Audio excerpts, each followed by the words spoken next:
नमस्कार, मैं हूं प्रशांत और इस कार्यक्रम का नाम है ये फिल्म नहीं आसान। और आज प्रोग्राम में मैं खड़ा हूं लिंकिंग रोड खार पर। यहाँ पे ऑफिस है एक ऐसे फिल्म मेकर का, फिल्मकार का जो बहुत अच्छे राइटर हैं, डायरेक्टर हैं, प्रोड्यूसर हैं। उनकी यहाँ पे फिल्म कंपनी है, उनका ऑफिस यहाँ पर है। इनकी कंपनी को करीब 30 साल हो गए हैं और इन 30 सालों में इन्होंने बहुत सारा ऐसा सिनेमा दिया है जो मील का पत्थर साबित हुआ है। कौन है ये, इनसे मिलाता हूँ थोड़ी सी देर में। बस इनके बारे में ये बता दूँ कि बहुत ही बेबाक हैं और जब जब इन्होंने सिनेमा बनाया लोगों ने कहा कि इन्होंने समाज को आईना दिखाया।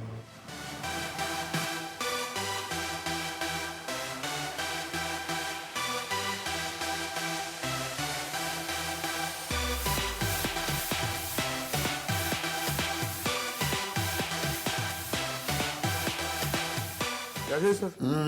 प्रशांत, तो मैं बात कर रहा था भट्ट साहब की, जिनको मैं कहता हूं कि ये बॉलीवुड गेट, हिंदी सिनेमा का एक द्वार भी है, जहां से मैक्सिमम कलाकार इनकी फिल्मों से या इनके प्रोडक्शन हाउस से निकल के हिंदी सिनेमा में आए हैं। और अभी हम बात शुरू करेंगे बेगम जान से, जो आपकी आने वाली फिल्म है। ट्रेलर बड़ा अप्रिशिएट हुआ है जी फिल्म का। और मैं लोगों को बता दूं ये विशेष फिल्म का ऑफिस है। अभी हम दूसरे माले पे खड़े, एक माला ऊपर और है, और यहाँ पे एडिटिंग वगैरह कुछ हम एडिटिंग करते हैं और ये हमारी जो क्रिएटिव मीटिंग्स, मार्केटिंग मीटिंग्स जो यहाँ होती हैं। जी। जिस तरह का फिल्में विशेष फिल्म से आती हैं, आपको लगता है ये फिल्म थोड़ी सी हटके है उससे? ये बहुत पहले एक ऐसा सिनेमा जो आप करते थे। ये हमारी थर्ड इनिंग्स में कहता हूँ कि एक पहली इनिंग्स थी जब मैंने डायरेक्शन शुरू करके समाप्त की। फिर दूसरी इनिंग्स ये थी जहाँ पर हमने मर्डर और ये राज और इस किस्म का सिनेमा जो एक इंटेंशनल मोड हमने लिया था, बाजार की रियलिटीज़ को मद्देनजर रखते हुए, जिसने बहुत हमें बहुत कुछ ला के दिया। मगर फिर जैसे हर चीज़ जिसकी शुरुआत होती है उसकी ढलान होती है। तो पिछले 3-4 फिल्मों में उसका जो है कहीं पर उसकी परफॉर्मेंस को देखकर लगा कि अब ये गया, ये दौर ख़त्म हो गया, अब कुछ नया करना पड़ेगा। और जब अंधेरे में हम कुछ दिशाहीन थे तो आवाज़ आई कि भैया वहीं से चलो शुरू करते हैं जहाँ से आपने अपना सफ़र शुरू किया था। एक ऐसा सिनेमा जो इमोशनली रेलिवेंट हो, जो सच्चा हो। तो ये एक नई शुरुआत है, एक नई सुबह है और मुझे लगता है ये हमारा पुनर्जन्म है। मर्डर जैसी और राज जैसी फिल्मों को आप सच्चा सिनेमा नहीं कहते? मुझे लगता है कि वो इसका इंटेंशन प्योरली एंटरटेनमेंट का था, उन फिल्मों का। हाँ जी। जो मुझे लगता है कि बहुत ही मुश्किल काम है, मगर कुछ मुल्क की सच्चाई, कुछ जिंदगी की सच्चाइयों से झूंझने का जो एक हमारी जो एक अदा थी, जो सारांश थी या अर्थ थी या जख्म थी, वो तेवर हमारी फिल्मों में नजर नहीं आते थे लोगों को। बार बार जब हम जाते थे मार्केटिंग में तो लोग हमसे चीख चीख के कहते थे साहब ये तो हो गया, वो कब आएगा दौर, पुराना वाला दौर। मैंने कहा वो तो गया महेश भट्ट, क्योंकि फिल्म मेकर ही बनाता है, फिल्म प्रोड्यूसर नहीं बनाता है। और जब हमको लगा कि एक ऐसा दिमाग, ऐसी सोच आ गई है तो हमने उसको पूरी तरह सपोर्ट किया। जब आप इस तरह का सिनेमा करते हैं, जो आप अभी बोल रहे थे कि मार्केट की नब्ज देख के, कैसे यंगस्टर्स की नब्ज को आप पकड़ते हैं? एक तो मेरा सवाल का हिस्सा ये है, और दूसरा ये है कि क्या आपको खुद से लड़ना पड़ा जब आप अपनी तरह का सिनेमा नहीं बना रहे थे, नहीं प्रोड्यूस कर रहे थे या नहीं लिख रहे थे? जख्म देखने के बाद में लोगों ने वाह वाह बहुत की, उसको नेशनल अवार्ड मिले, मगर बॉक्स ऑफिस पे नहीं चली। जी। 98 का दौर था, न्यू इकोनॉमी थी, एक नई ऊर्जा थी, मल्टीप्लेक्सेस, तो कुछ कंज्यूमर का जो नजरिया जिंदगी को देखने का, तो वो बदल गए थे। तो हमको लगा कि अब ये सिनेमा जो है ये बनाएंगे नहीं हम, क्योंकि ये लोग इसकी तारीफ करते हैं, आपको बिल्ले मिलते हैं, तमगे मिलते हैं और आपको 1,60,000 को मिलता है आपको बेस्ट डायरेक्शन का। मगर वो जो भूख होती है फिल्म मेकर की कि ज़्यादा से ज़्यादा लोग देखें मेन स्ट्रीम, तो वो जब नहीं हमको नज़र आए तो हमने कहा कि अब ये हम रास्ता बदल देंगे और वही फिल्म बनाएंगे जो बाजार, जो लोग देखते हैं। और फिर हमने सफ़र शुरू किया और राज हमारी सबसे बड़ी हिट थी पहली, एक नई एक ऊर्जा उंडेली हॉरर के एडियम में, और उससे एक बहुत बड़ा हमारा एक ब्रांड एस्टेब्लिश हुआ। और फिर कहीं पर लगा कि हमको शायद बात समझ में आ गई कि फास्ट पेस्ड गुड म्यूजिक, थोड़ा इरोटिका हो, edge of the seat experience हो। इमरान हाशमी उस दौर में पैदा हुए हैं, जॉन इब्राहिम उसमें पैदा हुए हैं, बिपाशा बासु उसमें पैदा हुई कंगना रनौत। गैंगस्टर जो फिल्म मैंने लिखी थी, अनुराग बासु ने डायरेक्ट की थी, जिसको कंगना की जो डिस्कवरी फिल्म थी, वो एक आउटस्टैंडिंग फिल्म थी।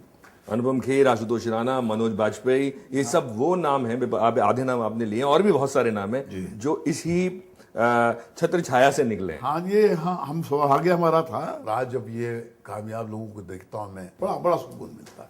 लेकिन तब क्या होता है कि यही कलाकार जब बहुत बड़े बन जाते हैं और जब आपकी फिल्में नहीं कर पाते या ना करते हैं या पैसों की वजह से नहीं कर पाते, दुख होता है कहीं? हम तो जाते ही नहीं उनके पास, इसलिए हम तो कहते हैं हम तो स्टार्स के साथ फिल्म ही नहीं बनाते। स्टार को ना लाने का क्या वजह है? क्योंकि मेरा ये मानना है कि हमने स्टार सिस्टम पे इसलिए नहीं डील किया जी, क्योंकि हमको ये यकीन था कि आखिरकार चलता जो है वो आपका नैरेटिव ही है, आइडिया चलता है।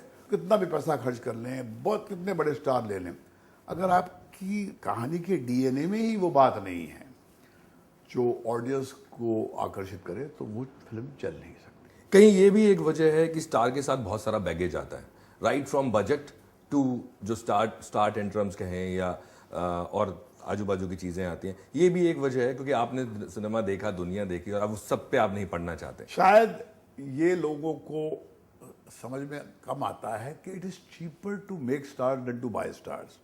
क्योंकि हाँ, जैसे आपने कहा कि एक बैगेज आता है स्टार्स के साथ में, एक्सपेक्टेशंस हाई हो जाती हैं और फिर आपको उनके रिदम के अनुसार चलना पड़ता है। हमारी प्रोडक्शन कंपनी की अपनी एक रिदम चाल है, हमारी अपनी एक अदा है। इसलिए वो मैं अपनी बात कहता हूँ बहुत सरल अंदाज से कि वो एक शेर है कि हम अपने दर्द की शिद्दत को कम नहीं करते, ज़रा सी बात पे आंखों को नम नहीं करते, बहुत खूब। बने बनाए रास्तों पे चलते नहीं हम, तमाम लोग जो करते हैं वो हम नहीं करते। तो ये कहीं पर ये जो हमारा एक किबला बन गया है, हम उसी को दिमाग में रख के अपना काम करते हैं। आपने अपने इतने लंबे करियर में बहुत वाहवाही भी सुनी है, अलग अलग तरह की प्रतिक्रियाएं भी सुनी हैं और कहते हैं तीखी प्रतिक्रिया भी सुनी है। जी, जी। इरोटिक सिनेमा जो आप करते हैं उसको लेके काफी तीखी प्रतिक्रिया भी हुई कि महेश भट्ट किस तरह का सिनेमा बनाने लगे, पहले किस तरह का सिनेमा बनाते थे।